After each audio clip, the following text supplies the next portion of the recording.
Привет! Сегодня хочу вам дать советы для тех, кто только начинает тянуться, для тех, кто только вступает на эту тропу, гибкую тропу, прекрасную тропу, на которой я с радостью выступаю для вас в роли проводника, скажем вот так. Итак, первое, что я хочу посоветовать начинающим, это забыть убеждение о том, что не болит, значит не тянет. Ради Бога, пожалуйста, сотрите это из вашего сознания. Это ложно, это не так абсолютно. Не болит, значит не тянет. Неверный принцип, абсолютно неверный принцип. Пускай у вас будут приятные ощущения, пускай ваше тело радуется на тренировке. Тогда это скорее войдет в вашу привычку, и растяжка станет хорошей привычкой. Вам не нужно будет заставлять себя тянуться, не нужно будет заставлять себя идти на тренировку. И даже в те дни, когда вы по каким-либо причинам не сможете прийти к вашему тренеру в зал, вы сможете потянуться самостоятельно. Здесь очень много, знаете, зависит именно от ваших ощущений, от вашего диалога с вашим телом. От этого зависит очень много. Прислушивайтесь к своему телу. Не обижайте себя. Не надо вот это вот сквозь боль, сквозь слезы, сквозь пот и страдания. Нет, это ложное заблуждение, это не так.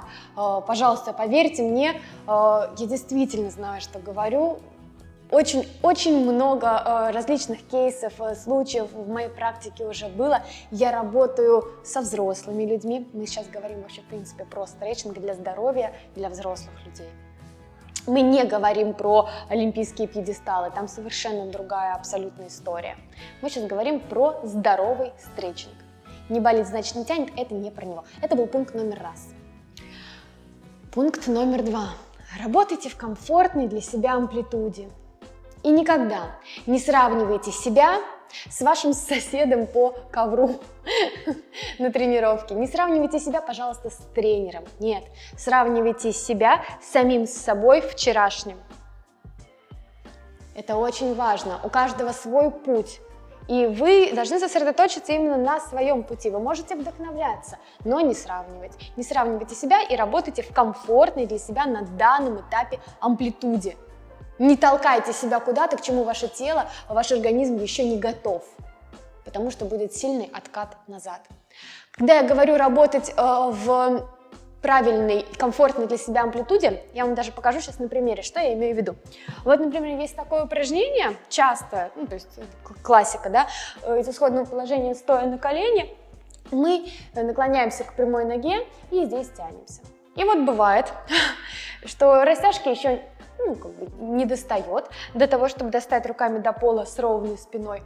Но вы так хотите достать руками до пола, вы смотрите, что все достают, у всех получается, и вы, округляя спину, тянетесь руками, тянетесь, достали, и думаете, ну супер, вот это класс, все, я молодец.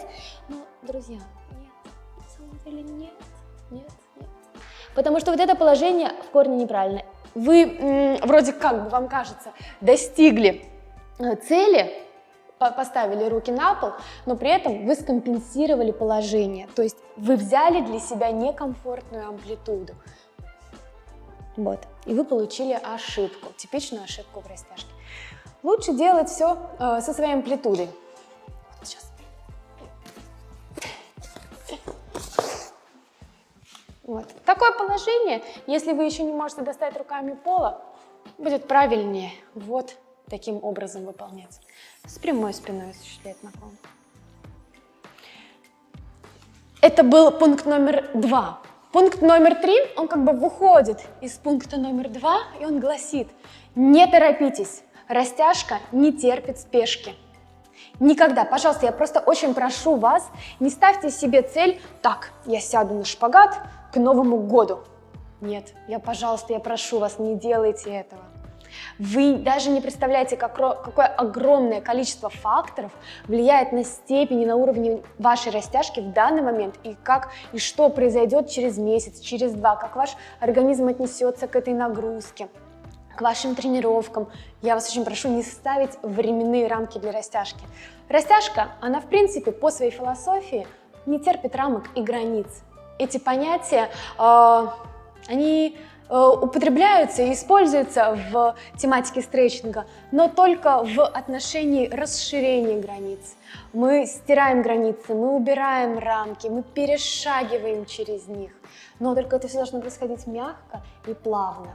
Жесткость, она не может относиться к стретчингу. Здесь все должно быть именно мягко и плавно. Да? Поэтому третий пункт – не торопиться. Окей? Стретчинг растяжки не терпит. И, к сожалению, порой можно за это поплатиться, за свою спешку. Потому что, не хочу вас пугать, но травмы, полученные при растяжке, они могут оставаться с людьми на долгие-долгие годы. И это действительно могут быть серьезные травмы. Поэтому соблюдайте третий пункт.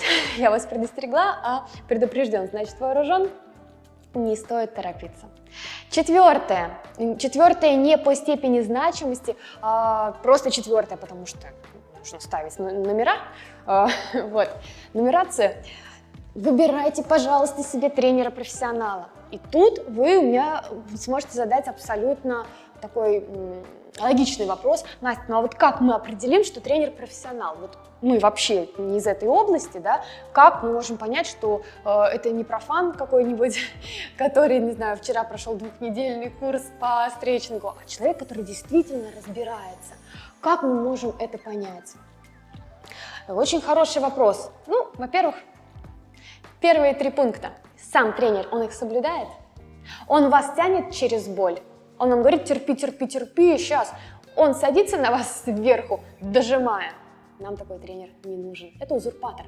Это человек Святой Инквизиции, возможно, машиной времени воспользовался и оказался рядом с вами. Бегите от такого тренера. Он вам говорит, ну давай, еще неделька, через недельку там, у тебя будет вот такой-то, такой-то там результат в растяжке. Тоже, на мой взгляд, не совсем профессионально тренеру ставить какие-то вот такие рамки. Он не может даже представить, сколько всего, как я уже сказала, повлияет на показатели вашей гибкости через неделю там, или через 2. Если он работает с вами и дает вам некомфортную для вас амплитуду, которая вызывает компенсацию, то есть, например, тоже позвольте пример покажу, сразу наглядный.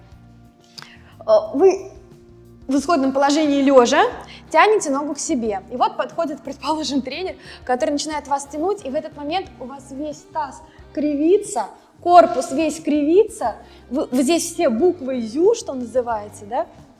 То есть начинаете компенсировать. Это тоже не то, что нам надо. Поэтому смотрите, пожалуйста, на тренера, слушайте, что вам тренер говорит, наблюдайте за тем, насколько он внимателен к каждому ученику, если это групповая тренировка. Одно упражнение абсолютно всем подходить не может. Должны быть модификации под учеников. Кому-то нужно воспользоваться инвентарем, кому-то нужно упростить, кому-то нужно усложнить. Вот. Поэтому смотрите внимательно, относитесь к своему здоровью, в первую очередь к своему здоровью, очень внимательно и осторожно. Это самое ценное и самое дорогое, что у вас есть. Доверяйте себя только профессионалам. 5 пункт. 5 пункт гласит: занимайтесь растяжкой регулярно. Действительно, это советы начинающим, в принципе, советы всем, кто занимается стретчингом. Тут нам поможет только регулярность тренировок. И вообще давайте мы, может быть, даже не будем называть это тренировками. Давайте мы просто, как я уже и сказала выше, будем называть это хорошей привычкой. Потому что нам никогда не надо себя заставлять делать то, что нам очень нравится. Согласитесь? Нас за уши не оттащить от того, что нам очень нравится. Сами подумайте. Когда это войдет в привычку, это просто станет частью вашей жизни. И мы не будем называть это тренировками. И вы не будете задавать вопросы, сколько часов в неделю мне нужно тренироваться. Это просто станет частью вашей бытности. Понимаете? И вам это будет нравиться. И это будет приносить пользу вашему организму и вашему здоровью. Ведь в принципе для чего растяжка? Основная ее суть. Мы убираем зажимы, мы убираем блоки, мы убираем тонус, мы убираем гипертонус. А он есть у всех у нас. И он может быть вызван не только физическими причинами, он может быть вызван переживаниями, ментальными причинами, что скорее всего и случается. Понимаете, мы где-то запереживали, мы испугались, мы волнуемся, у нас просто груз ответственности на нас лег, да? Но это же все известно нам всем, да? Ну, то есть без этого никак, это жизнь. И вот у нас плечи растут вверх, либо плечи ушли вперед. Об этом на самом деле можно снять отдельное видео, я подробнее расскажу, что происходит с телом в зависимости от определенных переживаний. И как с этим бороться. Не бороться, бороться тоже неправильное слово, как от этого избавляться. Поэтому просто регулярно, просто делаем это частью нашей жизни и получаем от этого удовольствие. Я считаю, что 5 – это красивое число. И давайте сегодня мы остановимся на 5 советах для тех, кто только начинает заниматься стретчингом. Скажите, пожалуйста, как вам эта моя болтливая новая рубрика? И будем ли мы снимать еще какие-нибудь разговоры с вами? Пишите свои комментарии. Я всем вам шлю свои лайки. Пока-пока.